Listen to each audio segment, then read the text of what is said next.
Episode 44, Rahasia yang Terbongkar. Dr. Aldi yang merasa sudah terlalu lama menunggu jawaban Dr. Freddy menjadi heran. Apakah kamu tidak mendengar apa yang baru saja aku tanyakan, Dok? Siapa yang membawa Rizkia ke rumah sakit? Kata Dr. Aldi mengulangi pertanyaannya. Dr. Freddy masih saja terdiam karena dia masih bingung. Apa yang harus dia katakan?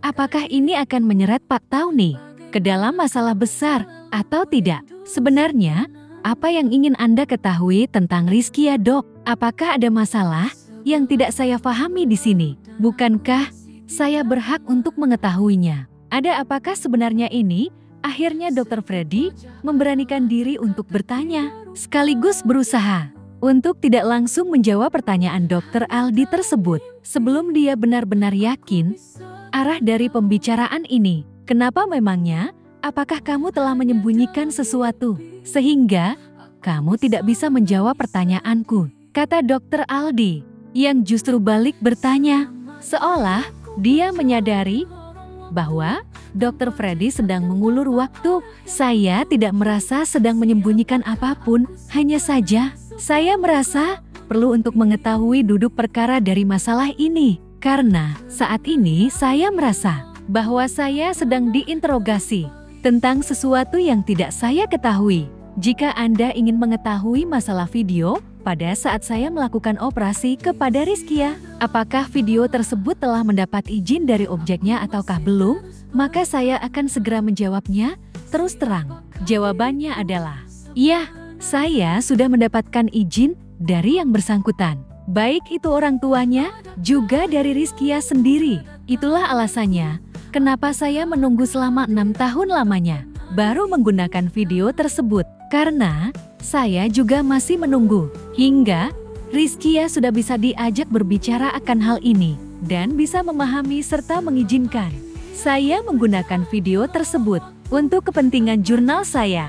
Bahkan saya telah mendapatkan tanda tangan dari mereka semua sebagai formalitas pemberian izin penggunaan video tersebut, sehingga pada intinya tidak akan terjadi masalah apapun mengenai hal ini. Saya tidak akan mungkin merugikan rumah sakit Cahaya dengan hal seperti ini, kata Dr. Freddy berusaha membelokkan arah pembicaraan, memancing agar Dr. Aldi menjadi tidak sabar sehingga mau membuka sendiri masalah yang sebenarnya sedang dia selidiki saat ini. Aku sangat tahu masalah video itu karena aku yang memberikan izinnya. Otomatis sudah pasti aku memeriksa kelegalitasan serta keasliannya. Lagi pula kamu tidak akan mungkin seceroboh itu untuk melewatkan hal yang sangat penting seperti izin dan lain-lain. Akan tetapi, saat ini, aku sedang tidak membahas masalah video maupun jurnal, apalagi penghargaanmu. Saat ini, aku sedang bertanya, siapa yang membawa Rizkia ke rumah sakit 11 tahun yang lalu? Kata Dr. Aldi mulai menggunakan nada tinggi, pertanda dia sudah mulai kehilangan kesabarannya. Sementara, sampai dengan saat itu, Tuan Bagas hanya diam saja, dia sedang menilai situasi, memperhatikan dengan tenang. Tentu saja, para medislah yang membawa Rizkia ke rumah sakit, karena saya menerima Rizkia langsung dari ambulan. Sementara ambulan tersebut datang ke lokasi, karena menerima sebuah panggilan darurat, jawab Dr. Freddy. Akhirnya menemukan jawaban yang tepat. Jika hanya para medis yang datang, bagaimana kamu bisa mengoperasinya? Tanya Dr. Aldi dengan nada heran. Pada saat itu, saya tidak langsung mengoperasi Rizkia, Dok. Beberapa dokter lain bahkan mengatakan bahwa kondisinya sudah tidak ada harapan lagi. Karena memang tanda-tanda vitalnya saat itu sudah sangat di bawah rata-rata standar bagi pasien yang masih bisa bertahan. Kilah Dr. Freddy sekali lagi berusaha mengelak. Kemudian, kenapa kamu masih nekat untuk tetap mengoperasinya? Bukankah kamu bilang bahwa tanda-tanda vitalnya sudah berada di bawah rata-rata standar? Itu sudah jelas menyalahi aturan rumah sakit dong. Apakah kamu tidak berpikir akibatnya jika akhirnya pasien meninggal dan rumah sakit dikenai tuntutan karena telah memberikan harapan palsu? Dan ketika akhirnya pihak keluarganya tidak bersedia membayar, apa yang akan kamu lakukan jika semua itu terjadi? Untung saja, akhirnya pasien selamat dan mampu bertahan. Tanya Dokter Aldi lagi, semakin mendesak Dokter Freddy. Ya karena orang tuanya memaksa. Mereka terus saja memohon. Bahkan, mereka menyetujui apapun resikonya. Kalaupun nanti operasi tersebut tidak berhasil, mereka akan tetap bersedia membayar biayanya. Saya telah mendapatkan tanda tangan mereka mengenai hal itu sebelumnya. Jawab Dokter Freddy. Orang tuanya? Siapa orang tuanya? Tanya Dokter Aldi, merasa puas. Karena akhirnya, dia bisa menekan Dokter Freddy hingga bisa mendapatkan jawaban ini. Meskipun di dalam hatinya, merasa sangat geram dan amarah yang semenjak tadi dia tahan. Sudah hampir mencapai puncaknya, namun dia menghela nafasnya. Kembali berusaha untuk tenang. Tentu saja ayah dan ibunya, Dok. Siapa lagi? Jawab Dokter Freddy yang belum menyadari bahwa kini dia telah terjebak. Siapa ayah dan ibu yang kamu maksud? Jangan bertele-tele. Apakah maksudmu adalah Mas Tony yang sedari tadi kamu bahas? Tanya Dokter Aldi dengan penuh emosi. Kali ini, dia hampir saja gagal mengendalikan diri. Dokter Freddy yang melihat emosi terpancar di mata Dokter Aldi, mulai yakin bahwa ini adalah masalah dokumen Rizkia. Dia merasa harus berhati-hati dalam menyusun kata-kata agar tidak menyeret Pak Tony ke dalam masalah. Meskipun sebenarnya, sejak awal Pak Tony telah bersumpah, jika suatu hari nanti masalah ini terungkap dan mereka harus dituntut tanggung jawab, maka Pak Tony lah yang akan mengambil tanggung jawab penuh. Dokter Freddy cukup mengatakan bahwa dia mengeluarkan surat referensi di bawah tekanan dan ancaman, sehingga Dokter Freddy akan terbebas dari segala sanksi hukum. Namun, setelah mengenal Pak Tony dengan baik selama 11 tahun terakhir ini, bahkan dia merasa sangat mengagumi karakternya. Dokter Freddy pun berubah pikiran. Akhirnya, saat itu juga dia membuat keputusan.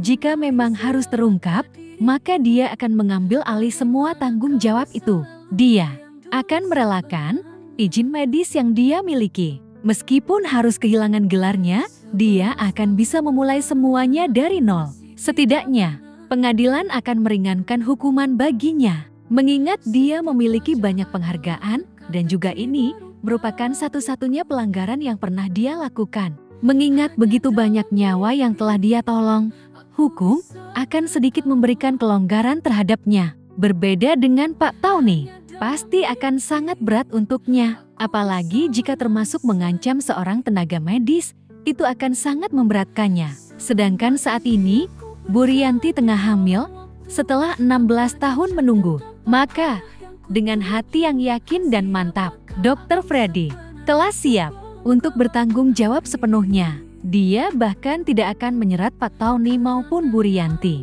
Melihat keterdiaman Dokter Freddy, akhirnya Dokter Aldi kehilangan kesabaran. Dia segera mengambil berkas tas DNA yang oleh Tuan Bagas diletakkan di atas meja. Sekarang, kamu baca ini. Bagaimana kamu bisa mengatakan bahwa orang tuanya yang membawanya ke rumah sakit? Tanya Dokter Aldi, seraya menyodorkan amplop yang dibawa oleh Tuan Friend sebelumnya. Dengan tenang, Dokter Freddy menerima amplop tersebut, kemudian membuka dan membacanya dengan seksama. Dia pun bisa melihat bahwa dua subjek tes dinyatakan sebagai kembar identik. Sampai pada hal tersebut, dia masih terlihat tenang. Hingga ketika dia membalik berkas yang lain, di mana dua subjek yang tercantum di sana, yang pertama adalah Rizkia Anindita. Dia mengenalinya karena itu adalah nama Rizkia. Sementara subjek yang kedua adalah Reza Laksamana Putra. Seketika itu juga, dia terhenyak kaget, tubuhnya menegang. Laksamana Putra bisa dipastikan ini adalah anak dari Tuan Bagas Laksamana. Sehingga bisa dipastikan bahwa Rizkia adalah anak dari Tuan Bagas juga. Kali ini, dia merasa sangat bingung. Tuan Bagas bukanlah orang yang bisa disentuh dengan mudah. Kali ini, bukan lagi masalah hukum yang harus dikhawatirkan, meskipun Dokter Freddy berniat mengakuinya. Namun, dia berpikir tetap tidak akan bisa melindungi Pak Tony dari amarah Tuan Bagas. Pasti, dia sangat murka, karena bisa saja dia berpikir bahwa Pak Tony dan Bu Rianti telah menculik anaknya selama 11 tahun terakhir. Orang sebesar Tuan Bagas, apakah mungkin bisa diluluhkan hanya dengan sekedar ucapan maaf saja? Tuan Bagas pasti akan melakukan intimidasi untuk memuaskan emosinya. Sebelum orang yang membuatnya marah hancur lebur, dia pasti tidak akan melepaskannya, pikir Dr. Freddy, dilanda ketakutan yang luar biasa. Dr. Freddy pun berusaha menenangkan diri. Dia berpikir keras untuk mencari jalan keluar dalam diam. Sayalah yang bersalah dalam hal ini. Jika Anda ingin memprosesnya secara hukum, maka saya akan bersedia kooperatif. Saya akan mengakui semuanya dan akan menerima segala konsekuensinya. Akhirnya, Dr. Freddy memberanikan diri untuk bicara kepada Tuan Bagas. Dia ingin segera mengakhirinya, agar ada peluang untuk segera memberitahu Pak Tauni, agar Pak Tauni segera membawa Bu Rianti pergi dari Kota Bulan, ke luar negeri bila mana perlu. Toh, sekarang ada 2 orang saudaranya yang akan mampu dan mau membiayai hidupnya. Apa yang ingin kamu akui di sini? Tanya Dr. Aldi penasaran. Saya akui bahwa demi jurnal saya, membuat saya mengutamakan keegoisan saya sebagai dokter, sehingga saya hilaf dan sengaja menjadikan Rizkia sebagai objek penelitian saya. Karena saat itu saya berpikir, toh pasien ini tidak ada keluarganya dan juga tidak akan selamat. Namun, kebetulan ada 2 orang bodoh, sepertinya terlalu lugu, sehingga saya memanfaatkan kebaikan hati mereka, jawab Dr. Freddy, mulai mengarang sebuah cerita. Mendengar jawaban Dr. Freddy tersebut, membuat Dr. Aldi menjadi naik pitam. Dia pun segera bangkit berdiri, seraya menuding dengan kasar ke arah Dr. Freddy. Kamu berusaha melindungi mereka dan menjadikan rumah sakitku sebagai kedok. Jawabanmu ini jelas merugikan rumah sakitku, karena kamu melakukannya sebagai seorang dokter dari Rumah Sakit Cahaya, mengoperasinya juga di dalam Rumah Sakit Cahaya. Bahkan, kamu memasukkan jurnalmu sebagai staf dari Rumah Sakit Cahaya, bukan sebagai dokter independen. Jadi, semua ini sudah kamu rencanakan sejak awal. Hah, bentak Dr. Aldi, penuh dengan emosi. Tenang Di, duduklah. Biar aku saja yang berbicara sekarang, bentak Tuan Bagas. Aku tahu, saat ini kamu sedang berbohong. Mungkin kamu berhasil membohongi Dr. Aldi. Sayangnya, kamu tidak akan bisa membohongiku. Kenapa? Karena aku adalah Bagas Laksamana. Apakah kamu pikir aku akan bisa berada di posisiku yang sekarang tanpa sebab? Dalam duniaku, kecepatan dan ketepatan berpikir adalah hal yang paling utama. Jika aku tidak bisa menilai orang-orang di sekitarku, tidak bisa membaca apa yang ada di dalam pikiran mereka, apakah kamu pikir aku masih akan terus ada di sini? Bahkan, aku harus bisa membaca langkah orang lain tanpa aku harus bertemu dengan mereka secara langsung. Jika tidak, apa kamu pikir tidak banyak orang di luar sana yang siap menjatuhkanku? Aku tahu kamu sangat menghormati laki-laki itu, sehingga kamu berusaha melindunginya, berpikir akan menanggung semua kesalahan itu sendirian. Kamu juga takut bahwa aku akan melakukan sesuatu yang buruk kepada mereka. Bahkan saat ini, kamu ingin segera menyuruh mereka untuk kabur. Padahal, semuanya tidak seperti yang kamu pikirkan. Saat ini, aku hanya ingin mengetahui beberapa hal saja. Pertama, di mana tepatnya kecelakaan itu terjadi? Kedua, siapa pelakunya? Apakah dia telah tertangkap ataukah belum? Ketiga, apakah ada motif lain di balik kecelakaan ini? Sedangkan untuk masalah proses, bagaimana anakku bisa dioperasi? Aku sama sekali tidak memikirkan hal tersebut. Justru aku sangat berterima kasih pada kalian semua, karena kalian melakukan semua itu demi menyelamatkan nyawa anakku. Padahal kalian sama sekali tidak mengenalnya, sehingga tidak akan mungkin aku menuntut ataupun menyalahkan kalian. Jadi, kamu tenang saja ya, kata Tuan Bagas, seolah sangat memahami apa yang sedang difikirkan oleh Dr. Freddy. Mendengar kata-kata Tuan Bagas, Dr. Freddy merasa sangat lega, seolah merasa terbebas dari himpitan besi besar yang sedari tadi menindih dadanya. Apakah Tuan benar-benar tidak akan menyalahkan kami? Saya mohon, Tuan tidak ingkar janji. Seandainya suatu saat Tuan berubah pikiran dan ingin menuntut atas kejadian ini. Saya memohon dengan sangat, tujukan tuntutan itu hanya kepada saya. Jangan libatkan Mas Tony dan istrinya dalam hal ini, karena sungguh Mas Tony adalah orang yang sangat baik. Jika Tuan telah mengenalnya, maka Tuan akan tahu serta mengerti maksud saya. 11 tahun yang lalu, ketika sedang dalam perjalanan menjemput istrinya, Mas Tony melihat seorang anak kecil tergeletak di tengah jalan raya. Sepertinya adalah korban tabrak lari. Dia pun segera menelpon ambulan. Namun, ketika ambulan datang, tidak ada seorang pun yang mau bertanggung jawab. Melihat hal tersebut, akhirnya Mas Tony menawarkan diri untuk bertanggung jawab. Dia pun mengikuti ambulan hingga ke rumah sakit. Namun malangnya, terhalang masalah dokumen, Rizkia tidak bisa mendapatkan tindakan apapun. Apalagi, seperti yang sudah saya katakan sebelumnya, tanda-tanda vital Rizkia sudah di bawah rata-rata.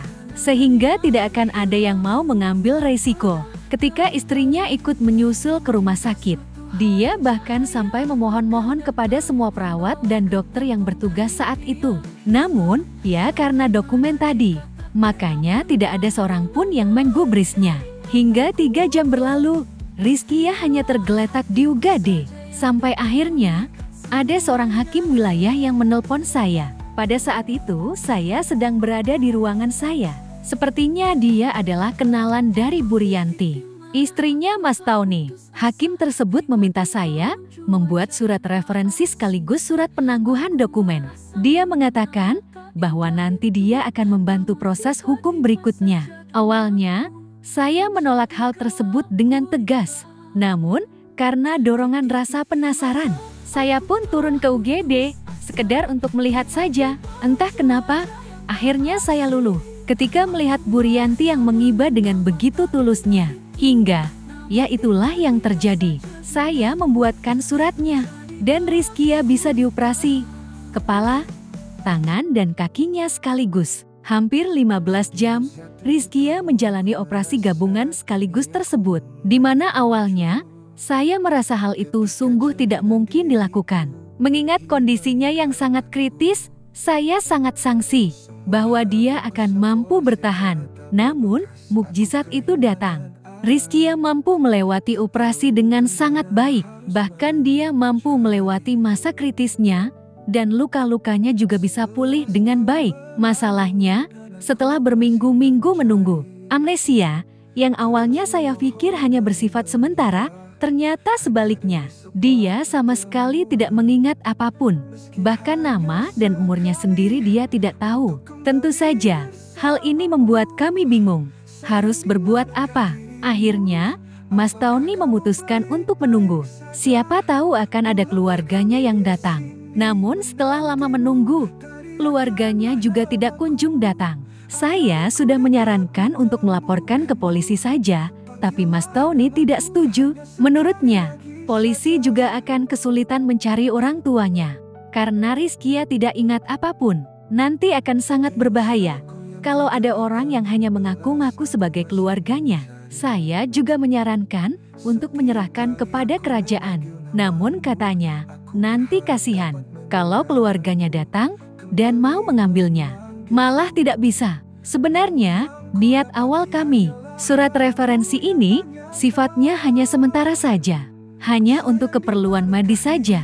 Jika nanti keluarganya datang, kami akan menjelaskannya. Karena memang sama sekali tidak akan mengubah dokumen lamanya. Sehingga dia akan tetap bisa kembali ke statusnya yang sebelumnya. Bahkan, kami membuat surat penangguhan dokumen juga. Sementara, setelah fisiknya sembuh total, barulah kami tahu ternyata Rizkia adalah anak yang sangat cerdas. Kemampuannya memahami segala sesuatu memang sangat luar biasa. Rizkia selalu melihat anak-anak yang berangkat sekolah dengan tatapan iri. Akhirnya, Dokter Freddy pun menghentikan kata-katanya. Akhirnya, apa dok? Tanya Tuan Bagas, penasaran. Mas Tony meminta agar saya mencabut surat penangguhan dan mendaftarkan surat rekomendasi tersebut secara resmi. Kata Dokter Freddy, merasa sangat bersalah karena telah mengatakan bahwa Pak Tony yang meminta peresmian surat tersebut.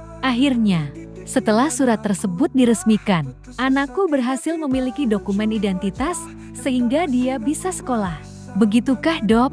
Tanya Tuan Bagas. Dengan ragu, Dr. Freddy pun mengangguk. Jadi, secara hukum, status anakku sekarang adalah anak angkat ataukah anak kandung dari ayahnya yang sekarang? Tanya Tuan Bagas penasaran. Anak kandung? Jawab Dr. Freddy dengan sedikit ragu. Jadi, saya buatkan surat kelahiran sejak tahun 2021 dan terus dirawat di Rumah Sakit Cahaya karena mengalami kelainan. Dan akhirnya, pada tanggal 1 Januari tahun 2027, tepat di hari ulang tahunnya yang ke-6, Rizkia mengalami syok berat dan pembuluh darah di otaknya pecah, sehingga dia membutuhkan operasi darurat. Sehingga saat ini secara hukum, Rizkia berusia 17 tahun. Dia lahir pada 1 Januari tahun 2021 sebagai anak dari Mas Tommy dan Bu Rianti. Alasan pembuatan dokumen, persiapan apabila pasien tidak bisa bertahan, agar bisa mengurus pemakaman. Imbu Dr. Freddy dengan penuh rasa takut. Nah, sekarang makin rumit Tuan Besar. Kalau Anda tidak membuat dia bersalah, ayahnya bersalah, dan rumah sakit saya bersalah, maka Anda tidak akan bisa kembali mengakui anak Anda, seru Dr. Aldi. Wajahnya terlihat sangat khawatir. Sudah, lu tenang saja Di. Untuk masalah ini, biar nanti tim kuasa hukumku saja yang mengurusinya. Aku akan memastikan kalian semua tidak akan terugikan dalam hal ini. Lagi pula Di, ini aku loh, Bagas Laksamana. Apa yang tidak mungkin aku minta dari kerajaan sih? Tenang saja ya, jawab Tuan Bagas. Setelah hening beberapa saat, kalau memang harus ada yang disalahkan di sini, itu adalah aku. Karena aku tidak bisa menjaga anakku dengan baik. Untung saja, anakku bertemu dengan orang-orang baik. Tidak bisa kubayangkan, seandainya anakku bertemu dengan orang-orang yang tidak baik, apa yang akan terjadi? Terima kasih ya, Dok. Jasa besarmu ini tidak akan pernah kulupakan, jadi tenanglah, kata Tuan Bagas. Benarkah Tuan? Kalau begitu, apakah saya boleh meminta sesuatu dari Anda? Tanya Dr. Freddy seketika itu juga. Lancang, kamu itu sudah dimaafkan? Itu sudah sangat beruntung. Lah kok malah ngelunjak? Berani-beraninya kamu meminta sesuatu. Meskipun beliau sangat berterima kasih padamu, tidak sepantasnya kamu meminta sesuatu darinya. Kurang ajar sekali, bentak Dr. Aldi. Tentu saja, katakan saja Dok, apapun yang kamu minta, asalkan aku mampu, pasti akan aku kabulkan. Jawab Tuan Bagas, seraya berusaha menenangkan Dr. Aldi. Saat ini, ibunya Rizkia, maaf, ibu yang telah membesarkan Rizkia, sedang hamil muda. Dan ini adalah kehamilan pertamanya, di usia yang tidak lagi muda. Jadi, akan sangat berisiko apabila dia sampai mengalami syok. Anda harus tahu Tuan, bahwa Bu Rianti ini sangatlah menyayangi Rizkia, melebihi apapun. Saya khawatir, masalah ini akan bisa mengganggu kehamilannya. Padahal, mereka telah menunggunya selama 16 tahun.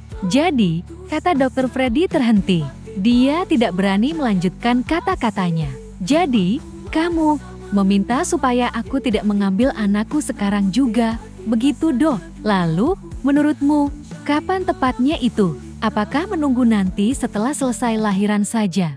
Kemudian, nanti akan ada alasan lain lagi Dok. Takut ibu bayi mengalami baby blues jika setelah melahirkan mengalami syok atau merasa kehilangan. Kata Tuan Bagas, melanjutkan kata-kata Dr. Freddy. Dr. Freddy pun terdiam, tidak bisa menjawabnya. Karena kata-kata itu masuk akal. Selain Bu Rianti, ada ibu kandungnya Renata. Yang tidak kamu pikirkan Dok, istriku sempat terpuruk bertahun-tahun karena kehilangan anaknya. Nanti, aku akan memikirkan cara terbaik untuk mengatasi masalah ini. Karena, jika menuruti kata hatiku, saat ini pun, aku sudah sangat ingin memberitahukan istriku bahwa aku telah menemukan anak kami. Juga kepada Reza, karena Reza berhak tahu apa yang menyebabkan dia pingsan akhir-akhir ini. Asal kamu tahu Dok, Aku telah membawanya hingga ke luar negeri demi mencari tahu sebab penyakitnya, karena dia selalu mengalami syok tanpa sebab yang jelas. Padahal, tidak ditemukan penyakit apapun di dalam tubuhnya. Akhirnya, dia divonis menderita gangguan kejiwaan. Bayangkan saja, di pundaknya, dia menanggung beban tanggung jawab sebagai penerus Twin Air. Akan tetapi, dia divonis menderita sakit jiwa. Itu merupakan tekanan tersendiri bagi dia. Kami yang salah, padahal sudah sejak awal. Dendra sudah mencurigai bahwa sepertinya Rizkia adalah penyebab Reza syok. Bodohnya lagi, aku sama sekali tidak menyadari adanya kemungkinan bahwa Rizkia itu adalah Renata, terang Tuan Bagas kepada Dr. Freddy. Seolah dia pun juga meminta pengertian mengenai hal ini.